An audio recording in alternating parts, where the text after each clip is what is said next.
신약성경 에베소서 1장 4절에서 6절까지를 보게 되면은 창세전에 그리스도 안에서 우리를 택하사 우리를 그 사랑 안에서 그 앞에 거룩하고 흠이 없게 하시려고 그 기쁘신 뜻대로 우리를 예정하사 예수 그리스도로 말미암아 자기의 아들들이 되게 하셨다라고 기록이 되어 있고요. 이는 그가 사랑하시는 자 안에서 우리에게 거저 주시는 바 그의 은혜의 영광을 찬송하게 하려는 것이라 이렇게 기록을 하고 있습니다.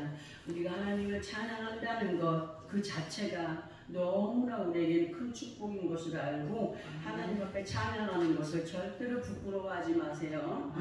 우리가 예수 그리스도 안에 있고 아버지 하나님의 자녀된 자들로 그 은혜와 영광을 찬송하는 자녀들로 우리가 살아가고 있지만 그러나 우리의 조물주가 되시는 아버지 하나님의 모습에 대하여서 너 하나님에 대해서 정의를 한번 내려봐.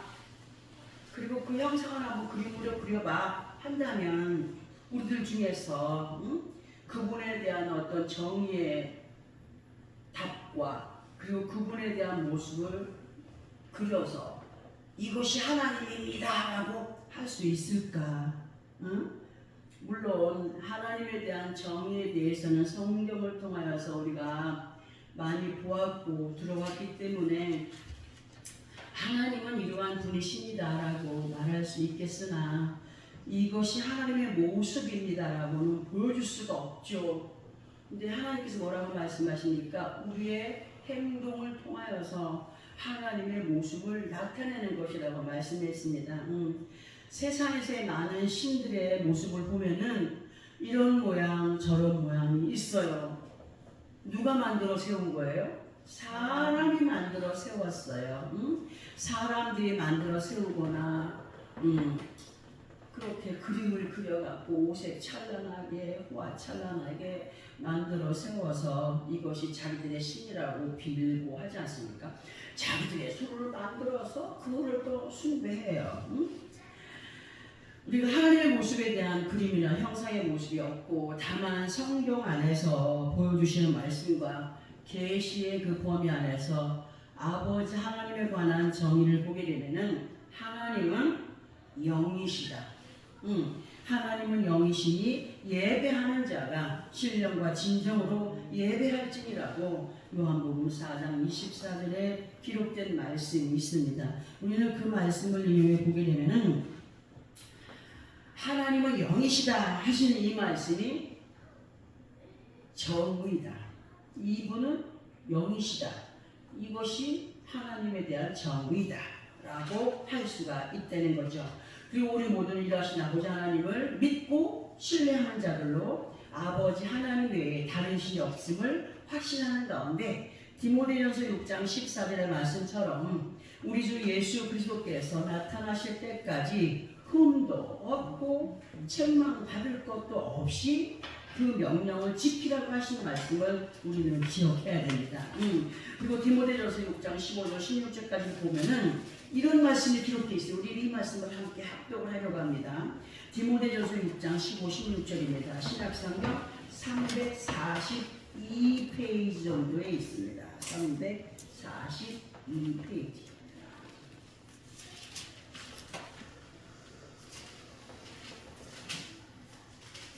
디모데전서 6장 15절 16절 찾았으면 시작. 기약이 이르면 하나님이 그의 나타나심을 보이시리니 하나님은 복되시고 유일하신 주권자이시며 만왕의 왕이시며 주시오. 오직 그에게만 죽지 아니함이 있고 가까이 가지 못할 빛에 거하시고 어떤 사람도 보지 못하였고 또 볼 수 없는 이시니 그에게 존귀와 영원한 권능을 돌릴지어다. 아멘. 이 말씀은 사도 바울께서 하시는 말씀으로 지금은 하나님의 존재가 확실하게 보여지지 않고 말씀으로나마 어렴풋하게 하나님을 느껴가는 상황 가운데 우리가 있지만 확신 있는 믿음 안에 거하여서 행하여 갈 때에 기약이 이르고 때가 되면 분명히 하나님을 보는 날이 온다고요. 그때가 바로 하나님을 만나는 때가 되고 만남받은 믿음의 삶이 되는 것임을 설명을 해주면서 오직 하나님만이 살아계셔서 역사하시는 분이시며 이러하신 아버지 하나님 그 누구도 함부로 근접할 수 없는 그 이름 앞에 우리가 누구의 이름으로요? 예수 그리스도의 이름으로 가까이 할 수 있고 그분의 이름을 아빠 아버지라 부를 수 있는 믿음 안에 거하여 살아가는 것이 얼마나 복된 삶인가를 알아가는 자들이 되기를 부탁하는 말씀이 됩니다. 제가 예전에 얘기했었죠. 감히 아버지의 이름을 감히 입을 벌려서 아버지 할 수 없었다라고 하는 간증을 한 적이 있습니다. 기도하면서 아버지 보좌 앞에 갔을 때 감히 가까이 갈 수 없거니와 감히 그분의 이름을 부를 수도 없는 빛 가운데 거하여서 나는 한 마리의 구더기와 같은 자로 보았다라고 말씀을 드렸었죠. 한동안은 그 아버지 하나님의 이름을 부를 수가 없어서 왜? 너무나 미천한 사람이 그 이름을 부를 수 있다는 그 자체가 이거는 허용이 안 되는 거예요. 너무 맑고 깨끗하신 말로 형용할 수 없는 그분 앞에 우리가 감히 그분을 보지 않았으니까 아버지 하나님을 함부로 팔고 함부로 대하고 하는데 정말 감히 사도 바울처럼 그 빛 가운데 거할 수가 없어요. 그 하나님을 둘러싼 그 빛을 색깔로 표현하라고 하면 말로 형용할 수 없는 세상의 어떤 아름다운 색깔로도 표현할 수 없는 그런 광채가 발등까지 돋고 있다는 것을 말씀을 드렸었죠. 우리가 예수 그리스도 안에 살아가다 보면은 이런 질문도 받을 때가 있습니다. 어떤 질문이냐면 야, 너 하나님 봤냐? 사람들은 그렇게 물어봅니다. 그럴 때 우리는 뭐라고 대답을 합니까? 선뜻 봤다! 라고 할 수 있습니까? 저는 확실하게 얘기할 수 있습니다. 어떤 사람들은 어떻게 말을 해야 될지 몰라서 머뭇거리며 대답을 못하는 사람들도 있어요. 요한복음 14장 7절에서 11절까지를 보게 되면 이런 말씀이 쭉 있습니다. 이 말씀 우리가 함께 합독합니다. 요한복음 14장 7절에서 11절까지입니다. 신약성경 172페이지입니다. 요한복음 14장 7절에서 11절까지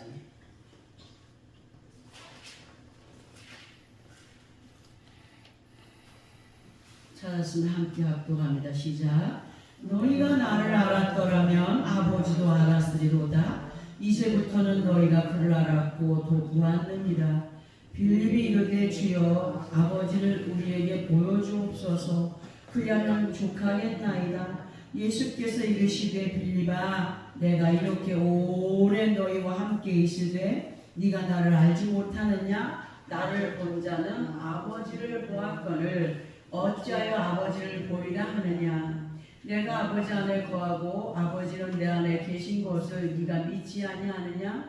내가 아버지 안에 거하고 아버지는 내 안에 계신 것을 네가 믿지 않느냐? 내가 너희에게 이르는 말은 스스로 하는 것이 아니라 아버지께서 내 안에 계셔서 그의 일을 하시는 것이라.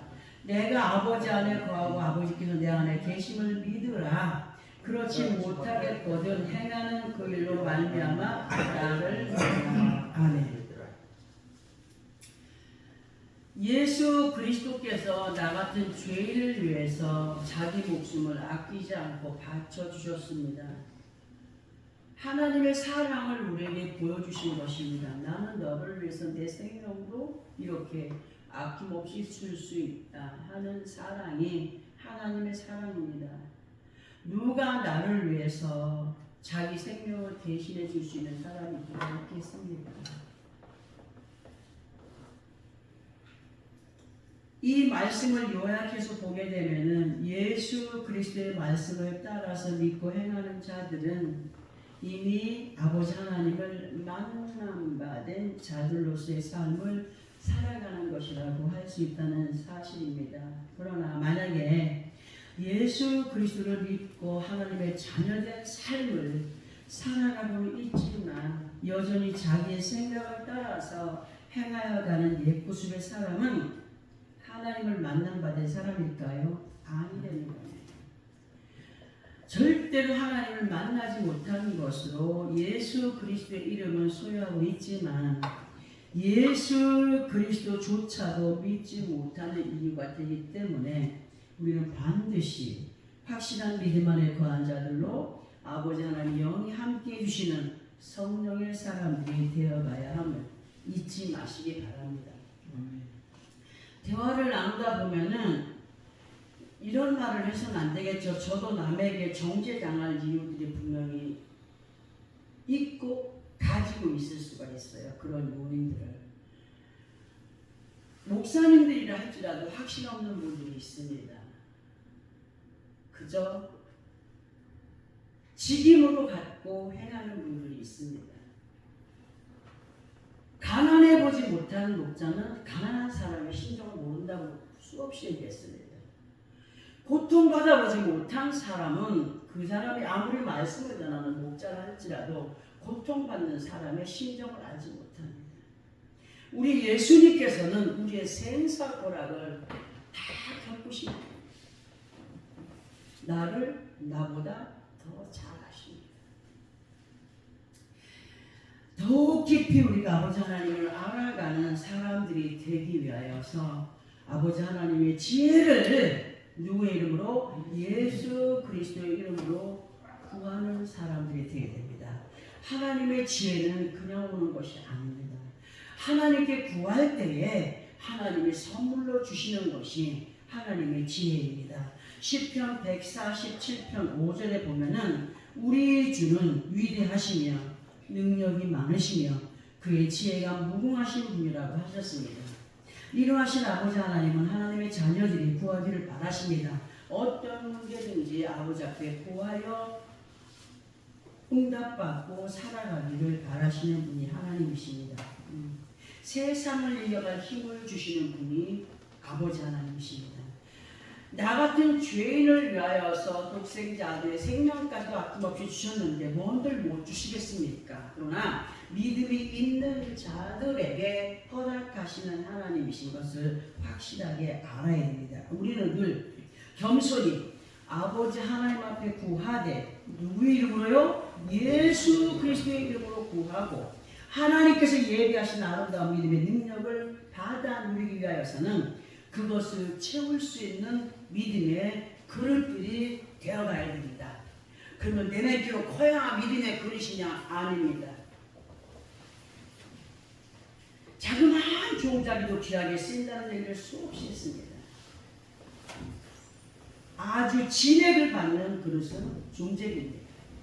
우리는 믿음의 그릇들이 준비된 자들이 됐을 때 하나님의 역사를 채워갈 수 있다는 말씀 수없이 들어왔습니다.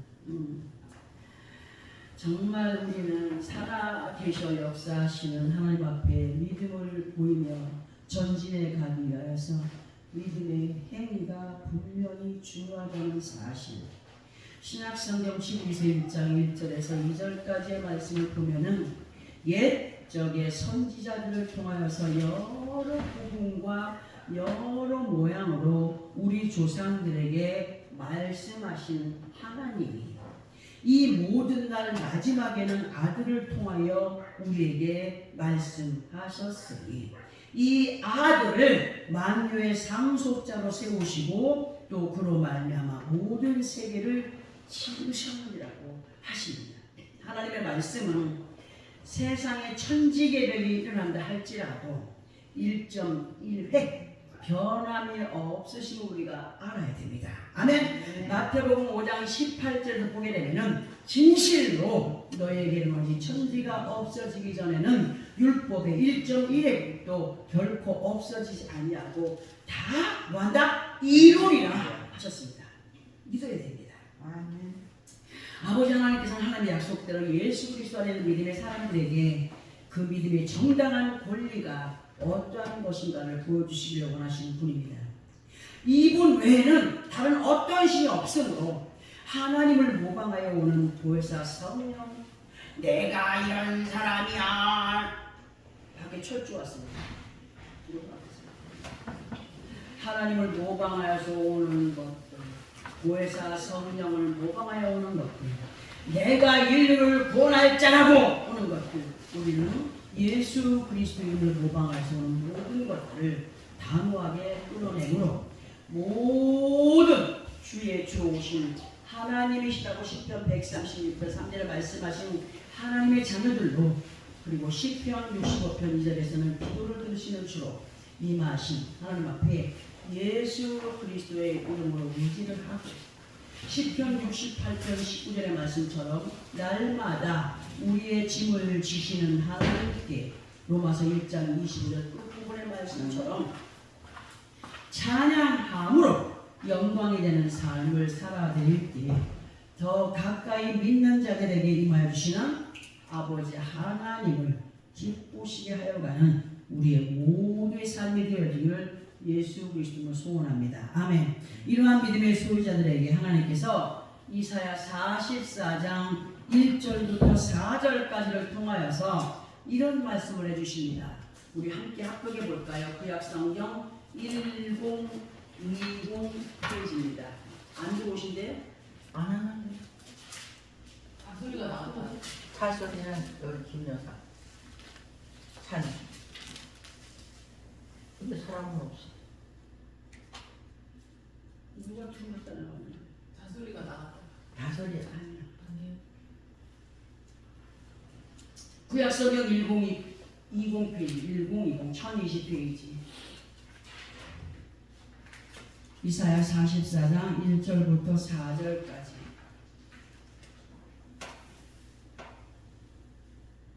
시작. 나의 종 야곱 내가 택한 이스라엘아 이제 들으라. 너를 만들고 너를 모태에서부터 지어낸 너를 도와줄 여호와가 이같이 말하노라. 나의 종 야곱 내가 택한 여수로나 두려워하지 말라.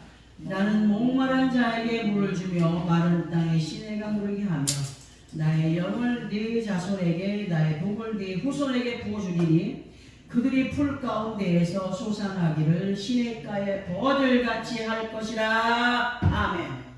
우리는 하나님의 이러한 약속을 받아 살아가는 귀한 자녀들입니다.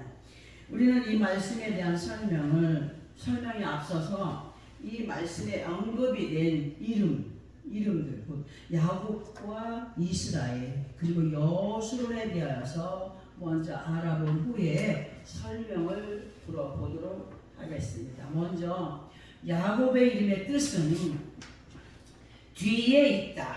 어디에 있다? 뒤에 있다. 뒤에 있다. 발꿈치를 잡다. 밀어 젖히다. 속여 넘기다. 이렇게 여러 가지 뜻이 있습니다. 하나님께서는 야곱에게 이사야서 41장 14절을 통하여서 야 이 버러지 같은 야곱아 하셨습니다. 버러지 같은 야곱이라고 하셨고, 이전 성경에서는 지렁이 같은 야곱이라고 기록을 하고 있습니다. 그러면 지렁이 같다, 버러지 같다라고 하신 의미는 좋은 의미인가요? 좋은 아니에요.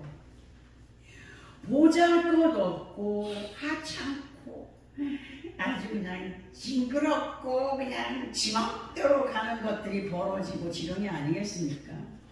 그러니까 그만큼 하나님 앞에 인정이 되지 못했던 사람이었음을 말할 수가 있습니다. 누가? 야곱이. 그러나 이 야곱은 많은 시간이 흐른 훗날 야복강 나루 근처에서, 그러니까 야복강 나루에서 하나님의 사자를 만난 것도 우연이 아니에요. 자기가 살려고 형을 속이고 아버지를 속여서 쫓기는 사람이 되어가지고 삼촌 라반의 집에 갔다가 라반의 집에서 얼마나 고생을 했습니까? 참으로 말할 수 없는 개고생을 했습니다. 집 나가면 뭔 고생? 개고생한다. 그렇게 타지에 가서 고생을 많이 하고 환난을 많이 겪고 그렇게 해가지고 부를 이루어서 수없는 시간을 통하여서 부를 이루어서 고향으로 돌아오다가 야복강 나루를 건너야 고향 땅이 오는데 야복강 나루 근처에서 하나님의 사자를 만났어. 하나님의 사자와 씨름을 절대로 나를 놓고 갈 수가 없습니다. 나를 도와주십시오. 굉장한 믿음을 보였죠. 뼈가 다 으스러지도록 그 천사를 붙들고 안 놓았습니다. 하나님께서 야곱에게 내가 두 손 두 발 다 들었다. 이제는 너의 이름을 야곱이라 하지 않고 뭐라고 하겠다? 이스라엘이라고 하겠다. 그 말씀이 창세기 32장 28절에 보면 기록이 되어 있습니다. 그리고 이스라엘이라는 이름의 뜻은 하나님과 겨루어 이김이 됩니다. 그리고 여술에 대한 것인데요. 여술은 히브리어로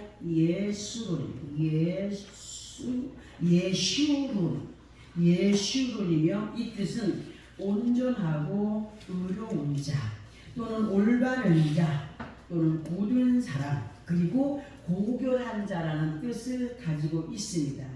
이제 이러한 이름의 뜻을 토대로 해서 앞에서 합독한 이사야서 44장 1절부터 4절까지의 말씀을 설명드릴 때에 잘 듣고 이해하시기 바랍니다.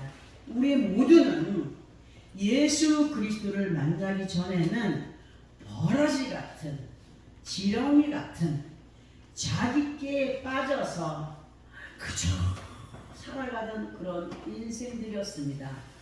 맞지요? 응? 그러나 하나님께서 불쌍히 여기사 예수 그리스도를 우리를 만나 주셨고 뭐가 되게 하셨어요? 이스라엘이 되게 하셨습니다. 그리고 이렇게 이스라엘이 되게 하여 주신 하나님께서 말씀을 통하여서 여수론이 되어 가기를 바라고 의로운 믿음을 지켜가고 올바른 믿음 안에 거한 자들로 범사에 강하고 담대한 믿음으로의 삶을 살아가기를 부탁하고 계십니다.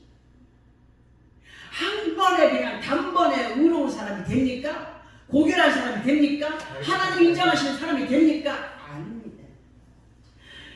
우리는 예전에 세상에서 살다가 이제 하나님의 양자로 들어온 사람입니다. 완전히 어떤 기본이 되는 그냥 아무것도 없던 그런 인생들이 하나님의 양자들이 되었어요. 그러면 세상에서 보고 배웠던 걸 다 버려야 돼. 양자로 왔으면 이 양자 부모의 뜻을 따라서 교육도 받아야 되고 만들어져야 돼. 이스라엘이 됐어. 하나님의 자녀가 되었어. 하나님의 자녀가 되었으면 여수인이 되어가야 돼. 고결한 자가 되어가야 돼. 정결한 믿음의 사람들이 되어가야 돼. 그러기 위해서 지금 말씀으로 우리가 교육을 받고 있는 것입니다. 모든 말씀을 따라서 행하여 가는 자들에게 모든 필요를 채우시되 변함없는 믿음으로 이끌림 받는 자녀들에게는 후손들까지 믿음을 이어갈 하나님의 영을 부어주시다고 말씀했고 부어주시는 거로 끝나는 것이 아니라 너희와 같은 믿음을 유지해갈 때에 그들도 뭘 받는다? 복을 누리게 하겠다. 4절에서는 그들이 풀 가운데 솟아나기를 시냇가에 버들같이 할 것이다. 시냇가에 가면은 버드나무가 그렇게 많아요. 버드나무가 시냇가에서 물을 빨고 있을 때에 그 잎사귀가 얼마나 색깔이 이쁩니까? 마르지 않고 그렇게 살게 하겠대요. 이쁘고 멋지고 건강하고 영원히 목마르지 아니하는 아버지 하나님의 은혜 안에 살아가게 될 것을 표현을 했다 하여도 과하지 않을 말씀의 표현이 됩니다. 그러나 문제는 여전히 옛 구습에 처한 야곱에서 변화를 이루어가지 못하는 것이 문제가 되는 거예요. 그러니까 아픔이 와요, 안 와요? 어? 좋은 집에 가서 훈련을 받는데 그 훈련에 따르지 않으면은 야단도 맞고 멸시도 맞고 천대도 맞고 구박도 맞고 할 거 아닙니까? 근데 하나님이 우리를 멸시합니까? 구박합니까? 그렇진 않아요. 스스로의 잘못으로 인해서 아픔을 당할 때가 너무나 많아요. 하나님이 잘못해서가 아니에요. 우리 자신 스스로가 잘못하기 때문에 그 잘못한 거에 대한 죄책에 고통을 받아간다는 사실. 우리 모두는 시편 89편 7절의 말씀처럼 하나님은 거룩한 자의 모임 가운데에서 매우 무소할 이시다. 둘러있는 모든 자 위에 더욱 두려워할 이시다. 하나님을 깊이 알아갈수록 우리는 하나님을 더욱더 두려워하고 삶과 두렵고 떨림으로 그렇게 다가서는 자들이 되어야 됩니다. 왜냐하면 우리에게 함부로 하는 사람은 우리가 함부로 할 수 있어요. 근데 하나님은 너무 귀한 사랑으로 우리를 대해주고 있어요. 그러니 그분 앞에 부끄러운 마음으로 우리가 나아가는 것이 당연한 것이 아니겠습니까? 우리는 이러한 말씀을 마음에 새기고 삶과 두렵고 떨림으로의 믿음을 따라서 하나님이 기뻐하시는 이스라엘들로 여수론들이 다 되어가기를 진심으로 소원합니다. 아멘. 왜냐하면 왜 우리가 믿음의 변화를 보여감으로 아버지 하나님 앞에 행하여야 하느냐. 마태복음 22장 32절에서의 말씀을 보면은 하나님은 죽은 자의 하나님이 아니기 때문입니다. 하나님은 죽은 자의 하나님이 아니시고 살아있는 자들의 하나님이시기 때문에 그렇습니다. 우리가 영으로 살아있다면 그분의 말씀을 분명히 따라야 됩니다. 그러면 우리가 살아있다라고 할 때 그 살아있는 믿음의 모습은 어떤 것이냐 할 때에 그 믿음의 모습은 야고보서 2장 17절의 말씀을 인용해 볼 때에 이 말씀에서는 행함이 없는 믿음은 그 자체가 뭐라? 죽은 것이야. 하셨어요. 그죠? 하셨지만 믿음의 행위가 있다면 그 자체가 어떻게 된가? 사는 것이 되기 때문에 이렇게 산 자들만이 누구를 기쁘시게 할 수 있다? 하나님을 기쁘시게 할 수 있고 살아계셔서 역사하신 아버지 앞에 믿음의 순종을 보여가는 영적인 이스라엘들이며 여수론의 삶을 살아가는 것임을 우리에게 알려주는 거예요. 그러나 세상은 예수 그리스도 알려 우리 모두가 이스라엘들로 여수론의 삶을 살아가도록 가만히 내버려 두면 얼마나 좋겠습니까? 가만히 내버려 두는 거예요. 가만히 있으면 생각으로 들어와서 속살거리고 마음으로 들어와서 속살거리고 귀로 들어와서 속살거리고 누구한테 영광이 되지 못하게? 하나님께 영광이 되지 못하게 이스라엘들로 여수론이 되어가지 못하도록 방해를 합니다. 그렇기 때문에 우리는 싸워야 됩니다. 생각과 마음을 예수 그리스도 이름을 붙들고 싸워야 됩니다. 말씀 곳곳에서 세상을 어떻게 대처해야 할지를 기록해 두시고 우리로 알게 하시는데 많은 말씀 중에서도 우리는 시편 106편 34절에서 36절까지를 보면은 이런 말씀이 기록되어 있어요. 구약성경 882페이지 정도 있습니다. 시편 106편 34절에서 36절까지 구약성경 882페이지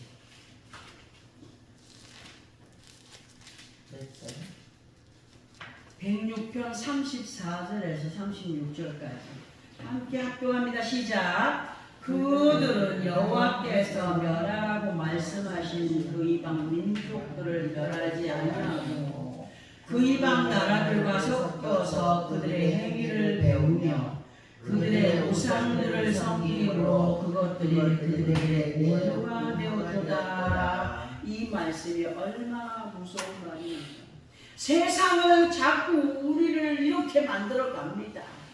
어디에 얽매이게 하고 의지하게 하고 그거 없으면 안 되고 그렇게 가고 그러려니까 아깝고 34절의 말씀에서 그들은 하셨습니다. 이 말씀에서 그들은 애굽에서 출애굽했던 이스라엘들이었습니다. 그 이스라엘들에게는 하나님의 약속이 있었습니다. 적과 꿀이 흐르는 가나안을 정복하는 것이었습니다. 그리고 거기에 들어갔을 때에 하나님께서 뭐라고 말씀하셨습니다. 뭐 하셨습니까? 그곳에 자리 잡고 있던 원주민들 같은 가나안 족속, 헷 족속, 브리스 족속, 아모리 족속, 족속들을 어떻게 하겠어요? 끊어내라고 했어요. 그것들이 하는 것들을 배우지 말라고 했어요. 그들과 함께 하지 말라고 했어요. 근데 우리는 너무나 자연스럽게 그렇게 행하여가고 있지 않습니까? 하나님의 말씀에 순종치 아니했어요. 오히려 몰아내고 끊어내라고 하신 그들과 함께 그들이 행하는 악행을 배우고 따름으로 끝내는 그들이 어떻게 됐어요? 사랑에 이르게 된 것을 말씀을 해주시면서 이 말씀을 지금 누구에게 듣게 하십니까? 우리에게 듣게 하십니다. 나와 여러분들에게 듣게 하십니다. 그 이유가 뭡니까? 너희도 이와 같이 하나님의 뜻보다도 거짓된 세상을 따라서 움직여가게 되면 이러한 결과를 면치 못할 것임을 알게 하시면서 아버지 하나님의 자녀들 구별된 믿음의 승리자들이 되어가기를 부탁하고 계시는 겁니다. 그 옛날 모세를 인도자로 해서 애굽을 출애굽했던 이스라엘 백성들의 불순종은 이 시간 본문의 말씀 그대로 여호와의 이름을 망령되이 일컫지 말라 하심을 순종했다고요? 어긴 것입니다. 어긴 것으로 아버지 하나님 이러한 모습들을 죄 없는 줄로 인정하지 않겠다 했어요. 죄 없다 하지 않겠다고 했어요. 네가 내 백성이라고 해서 내 자식이라고 해서 죄 없다 하겠느냐? 아니라는 거죠. 하나님을 인정하지 못하는데 그것이 죄가 아니겠느냐? 이렇게 말씀하십니다. 진실로 예수 그리스도 안에 우리들의 첫 걸음은 미약한 가운데서 시작이 되었다고 할지라도 믿음이 없어서 쓰러지고 자빠지고 했다 할지라도 믿음이 없어서 알지 못하여서 순종치 못했다고 할지라도 욥기서 8장 7절에서의 말씀처럼 네 시작은 미약하였으나 네 나중은 심히 창대하리라 하신 이 말씀이 우리들에게 확실하게 임해야 됩니다. 지금도 부족한 가운데 있습니다. 연약한 가운데 있습니다. 하나님의 약속을 믿어야 됩니다. 아멘. 네 시작은 참으로 미약했지만 네 나중은 심히 창대할 거야. 여술이 되어간다면 내가 너희를 가만히 놔두겠느냐? 뭐 하시겠다는 거예요? 내가 너희들이 약속한 아름다운 것들을 결과로 주리라 말씀하시는 거 아니겠습니까? 이 말씀이 우리들의 말씀이 되고 정말 이 말 축복의 말씀이 되기를 진심으로 바랍니다. 진실로 이 말씀이 우리 각자들에게 임하여지는 복이 되기 위해서는 여호와의 이름을 망령되이 일컫지 않는 자들이 되어야 됩니다. 망령이 뭡니까? 요즘으로 말하면 치매인데 치매. 잊어버려 돌아서면 밥 주면은 밥 언제 줬냐? 너 누구냐? 자기 자식이 앞에 와도 누구냐? 그래. 아무 그 망령 하나님의 망령 일컫지 말아요. 망령이란 단어의 의미를 또 다른 건 하나님을 죽은 신으로 취급하지 말라는 것도 됩니다. 아멘. 내 아버지 하나님은 확실하게 살아서 역사하시는 분이십니다. 아멘. 이것을 잊어버리지 말아야 됩니다. 살아계신 역사하시는 내 아버지 앞에 모두 살아있는 믿음을 보여가야 됩니다. 그것이 하나님이 살아계신 역사하시는 분이심을 확신하는 증거입니다. 믿고 행할 때 우리는 창대한 길로 가고 있는 겁니다. 창대한 믿고 행하는 모든 창대케 하시고 복의 복을 더해 가실 여호와 하나님 앞에 믿음을 지켜 승리해 가는 순종의 삶 이제 이게 약속하신 아름다운 복을 누구의 것으로요? 내 것으로, 남의 것이 아니라 내 것으로 누려가는 우리의 모든 삶이 되어지기를 예수 그리스도의 이름으로 축원합니다. 아멘. 기도하겠습니다.